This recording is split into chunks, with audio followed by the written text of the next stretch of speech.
আজকে আমি শেয়ার করব ঢাকা টু ফিলিপাইন্সের ফ্লাইট এক্সপিরিয়েন্স। এটা আমার ফার্স্ট টাইম ফ্লাইট এক্সপিরিয়েন্স এবং ফার্স্ট টাইম যখন ট্রাভেল করতে যাব বাংলাদেশ ইমিগ্রেশন অনেক ঝামেলা করে অ্যান্ড এগুলা শেষ করে আমি অবশেষে আমার প্লেনে উঠে বসলাম।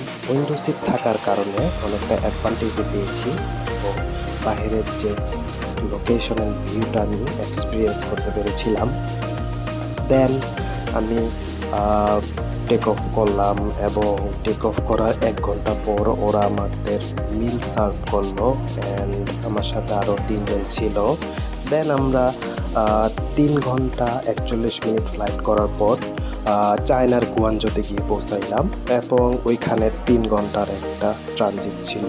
ওটা খুবই বোরিং ছিল, যার কারণে আমার সময় কাটতেছিল না, বিকজ ওয়াইফাই ভালো করে কাজ করতেছিল, সোশ্যাল মিডিয়া আমি ইউজ করতে পারতেছিলাম না এবং সময়ও কাটতেছিল না। যাই হোক, ৩ ঘন্টা যাওয়ার পর শাটল বাসে করে আমাদের একটা বড় এয়ার বাসে নিয়ে গেল অ্যান্ড বাইরের ভিউটা তখন অত্যাধিক সুন্দর ছিল। আমি চারিদিকে